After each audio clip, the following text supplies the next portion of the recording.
Back to the show. Happy to have you guys here till 1 o'clock. 615-737-1045. You can jump in. So, how are you?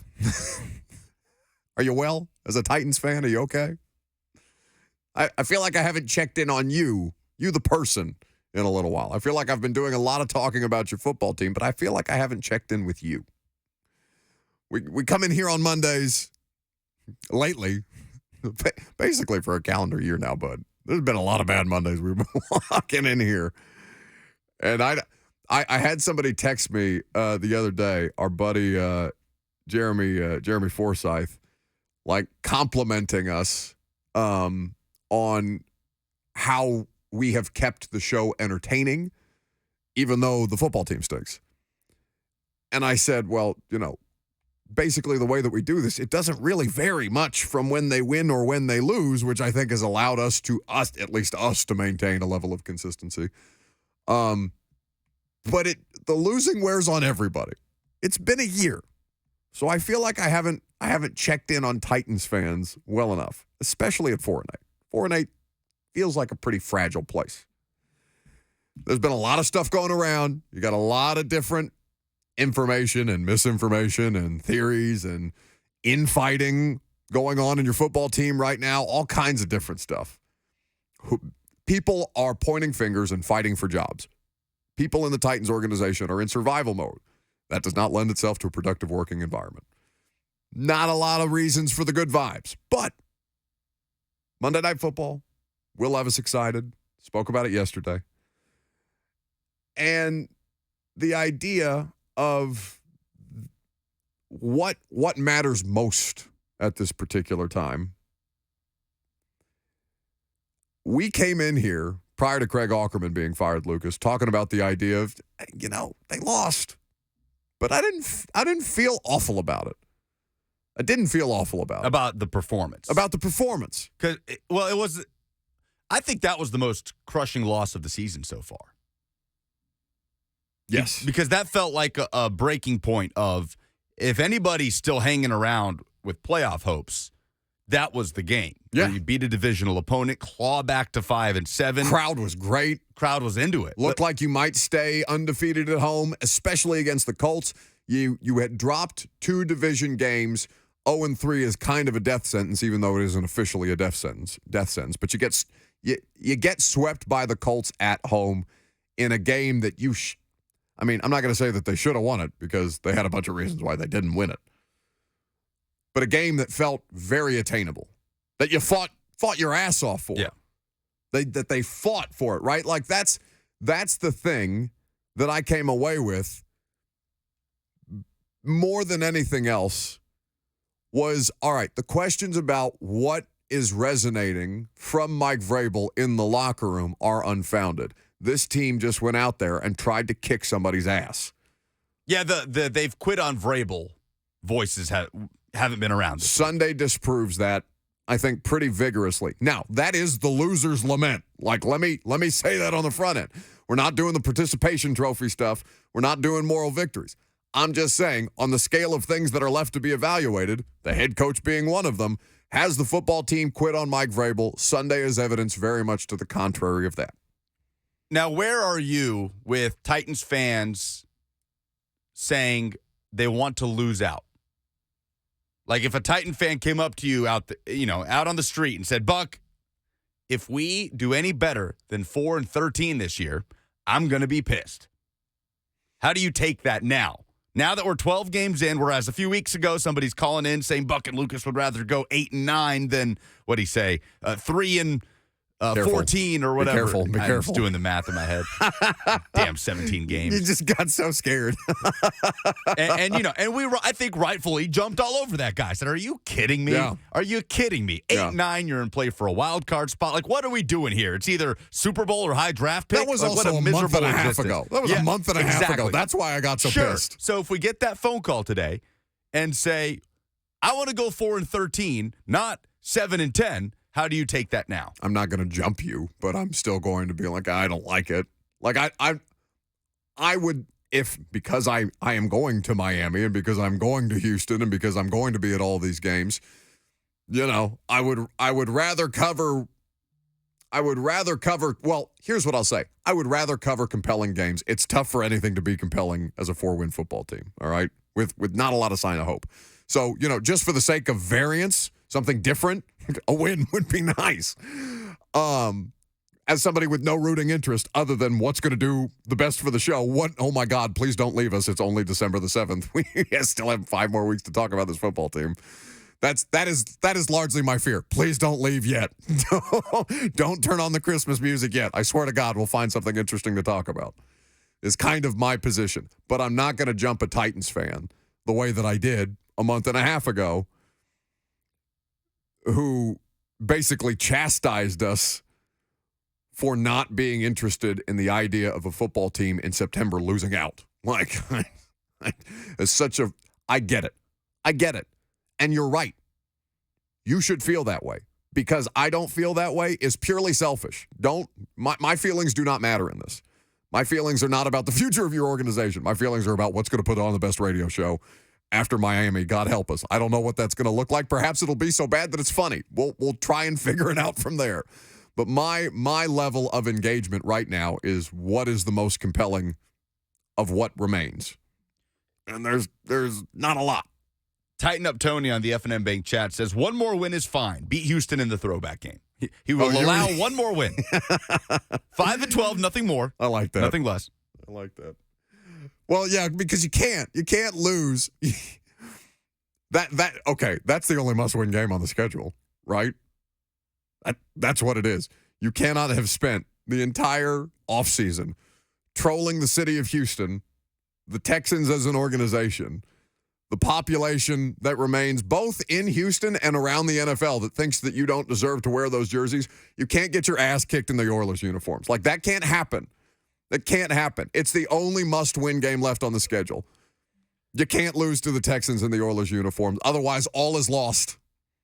If you want the Titans to lose out, though, which I'm with you, I'm not going to jump all over fans for saying they want a better draft pick. You're 4-8. Yep. Nothing's happening with this season. I get it. It's okay. But that's how you want it to go, right? On Sunday. Oh, yeah. No, you want it. Okay, if you're... You don't want them to just lay down. Like Sunday's performance, it's very sad to say. They tried hard, but they lost. But if you want them to lose out, you at least want them to be competitive while doing it. You at least want to see something from your rookie quarterback while doing it. I just imagine Bird is just back there cheesing. He's sitting there with a team that's competing for the number 1 overall seed in the Baltimore Ravens. His biggest complaint right now is I don't even know what. Like, I don't even know what a Ravens fan would have to complain about. He's just back there cackling to himself in a corner, probably smoking a cigarette inside. Will on the F&M Bank chat says, I want Levis to gain confidence and for this team to taste more wins. You can't. That is a who said that in the chat? Will Anderson in the F&M Bank chat. Will Anderson. Okay, I like that from Will because the idea. So tasting a win. Does that mean just getting a whiff of one and a taste, but not actually getting the whole meal? Small plates. I don't know what Will means. Small tapas. Plates. Tapas. We're doing tapas. We're doing a cheese Will board. wants tapas. A little bit of honey, right? Little bit of honey with your prosciutto. Ricky says, I am not and will not cheer for my team to lose. I don't care. Olivia says, I want them to lose out, but make it competitive. Yeah. Like, please try. How does that work? How do you toe that line? That you're all in until the fourth quarter, and then Nick Folks lining up for a 52-yard game-winning field goal in Miami. You're like, push it left. Like, how does that work? No, you idiot, lose. You're praying to God that Ryan Tannehill has the laces off just a hair, even though I think that the new punter is going to hold. Ty Zentner. Vrabel confirmed yesterday he can hold. Oh, God. Jeremy McInturf on the F&M Bank chat says, it's like a wine tasting. You don't actually consume the wine. You just want to sniff it. You want to sniff to win, not actually. This whole metaphor has gotten completely off the rails. I hate it for you guys. I hate it for them because they're miserable. Obviously, who isn't at 4-8? But I completely understand the position of people who would rather see them get the best possible draft pick at this point or set themselves up for the best possible draft picks so that as they try and pursue better players, it comes down to they don't have a ton of draft. Like, they're not overflowing with draft capital. They're not Arizona. If you want to look at how a team is preparing themselves for this kind of competitive rebuild type of stuff, I think Monty Ossenfort, the former Titans assistant, he wasn't an assistant general manager. I can't remember Monty's title off the top of my head. Third in command, basically, under Robinson, under Cowden, right? Monty got a job as the Arizona Cardinals general manager, and he's killing it. He's killing it. He's made moves to put them in position to have as many different swings at young, viable players as humanly possible to jumpstart this thing in a way in Arizona that it desperately needs it. Titans weren't flush with draft capital, weren't flush with picks on top of cash. They will be next year, but it's so much more important for them to get the draft right than it is the free agency stuff. The value is so critical as you already deal with a quarterback who, if you're going to try and figure it out with around Will Levis, Levis is at the advantage here. It's to his benefit to get paid earlier with that second-round contract without the fifth-year option for them to kind of keep him at cost-controlled prices, even though, it's probably going to be $25 million, $30 million on the fifth-year option for the quarterbacks. Anyway. 615-737-1045 is the number. Chris is in Nashville. What's happening? Hey, what's going on, guys? Appreciate you having me. I think that, you want to have the highest draft pick possible, but at this point, this is a team that's won 4 games. So the value is there with the pick. And I think that, when it comes to exactly. We have our value there with our pick. I think Rand's going to do a good job either picking us an immediate playmaker and somebody who's going to be able to come in and make an impact, or he's going to turn that into more draft picks and just get even more value out of it. So I think when it comes to, wanting a high draft pick, we're going to have one, right? So wanting to go in and lose every game and not see, us build any momentum towards the new season, I think that's a huge mistake. We want to get excited about what we have going into the next year, and getting, people that can make an impact immediately, plus winning games, most importantly, is the best way to do that. So, thanks, guys. Thanks for the call. The idea of, we made jokes about tasting a win, but that's the thing that kind of hey, lose out, but fight. That's the thing that kind of scenario ignores. I don't want Will Levis discouraged. He's a very, very – I almost got upset at John Glennon for asking that question yesterday about getting too emotional in jumping Hopkins a little bit on the sideline, because I don't want that tamped down for any reason, whether that's because they can't win with this football team or because that's the way that he feels like he needs to lead. And we'll get to that later on. I don't want Jalen Duncan or Peter Skoronski or Tajay Spears. Tajay Spears is going to be on the radio show with us tomorrow at 12:15. Tajay Spears is such a positive, and I don't want to say short-term memory type of individual, because that connotes something more serious with a running back, but he's continually positive about his situation. It would be very easy for all of them to not be. It would be easier for them to be Monty Rice or Jaleel Johnson, to be frustrated, to voice that opinion. They could do a lot of damage to there's a lot of young players with a lot of focus on them and a lot of microphones in their faces. It would be easy to kind of not toe that line or express your displeasure if you felt like you wanted to. Well, that's why Sunday is the best example of this, right? Because what happened Sunday? Tajay Spears has to come in. Derrick Henry leaves evaluated for a concussion early fourth quarter. Spears steps up. Spears has a career day, 75 rush yards, makes plays in the passing game. Will Levis was going to battle on Sunday. We can talk about, he said it's his worst performance as a Titan, but he's turning the ball over and then punching it out and getting it back on the same play, right? He wanted a fight. Getting helicopter tackled and flexing. And so you see that from your rookie quarterback. Your rookie left tackle was emotional on the sideline after the game because you lost. Right? Oh, you went and saw that? And these are all rookies that we're talking about. So if you want them to lose out, that's how you want it to play out. You want to see the future of the franchise on the field, laying it on the line, and having an investment in this football team. But I think that's exactly why you shouldn't want them to lose out, Lucas. Right. So that's what I'm saying. It is an impossible line to toe. So how do you do that? How do you want them to lose out and also want those things at the same time? Because it's really hard to have both. They're Right? going to lose games. Like, you go into the assumption they're going to lose games, whether it's Miami. I mean, weird stuff happens in football all the time. The Cardinals beating the Steelers is one of the most perplexing results of the year, right? There's stuff like that all over the NFL. I don't know.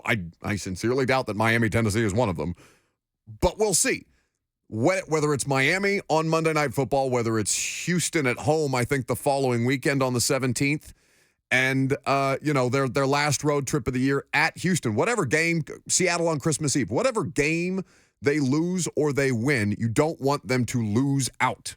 Losing out should not be on the table here, even if it yields the best possible draft pick, because I swear to God that sets in like a bad smell. So you're saying, don't worry, they're going to lose games. They're going to lose games. Don't fret. Please don't panic.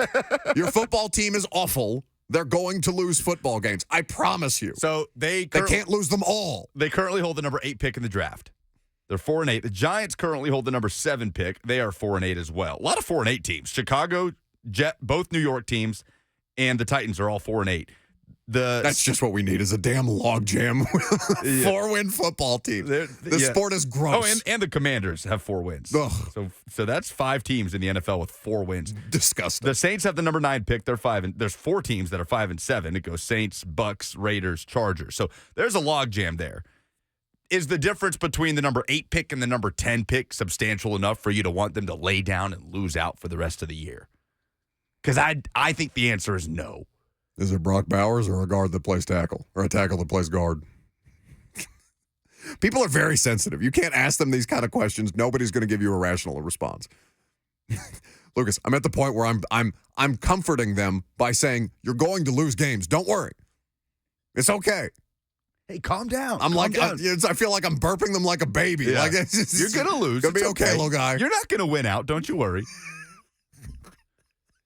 Just don't you want to grab 1 or 2 along the way and have something tangible going into the offseason produced by the rookies? We also can't speak rationally on this because you and I are just going to waste away talking about a 4-win football team for 5 more weeks. We're concerned for our own well-being. All of this is selfish. All of it. Titan Town in Gallatin is next. Hi, guys. This is why I think this is the stupidest idea of losing out. And I hope you can hear me. I'm in a dump truck. Sorry, but You're good. the idea of losing out is so stupid. For one, because real fans like myself that watch it on TV or go to the game, I don't want to see that crap of them losing on purpose just to get a pick that history shows we're not good at making. So who's to say the pick, whether it's the second pick or the 22nd pick, if you draft a good player, there's good players all up and down the draft. It doesn't have to be an early pick. You can pick a good pick late. So the thing that just because we got an early pick doesn't mean we're going to get a good player with that pick. History shows it. I 100% agree. To bank on the draft as exact science is just the most. I mean, look at John's drafts. Look at Robinson's last 3 drafts. There is no way after 2019 where you hit on every damn pick. Was there a miss in that group of 6? So who is it? Jeff, round 1. AJ, round 2. Nate Davis, round 3. David Long. Hooker was in there. Hooker is 4. I think Long is 6th. I don't think they had a 5th round pick that Long year. was 6. Yeah. Is there a player I'm forgetting in there? They might have only had the 5 picks. Either way, just based on those players that I named alone, that's a home run. You don't ever win by that percentage. And my God, did they pay for it over the last three drafts? Because we talked about this the other day. There's like 23 players. Oh, Evans. No, Evans was 20. I'm sorry. 19. Yeah, we're talking about 19. Evans was part of a terrible draft. DeAndre Walker. DeAndre Walker's the only one that didn't. He was a 5th round pick. Yes, out of Georgia. pass right. rusher. Just nothing happened. Maybe there. they didn't have a 7th that year. I don't think they had a 7. And David Long was the 6th-round pick. So if you don't want them to sip the wine of winning, you at least want them to swirl it around in the glass and Spit it back up. take a deep breath of it. Was A good whiff. Was Sunday against the Colts the spit up? Was the 55-yard completion? Yeah, they drank the wine on Sunday and then spat it up They just- with the blocked punt. At least we could laugh. Coming up next, speaking of things that are funny, laugh out loud funny as a matter of fact. Should Florida State boycott the Orange Bowl? We'll talk about it next.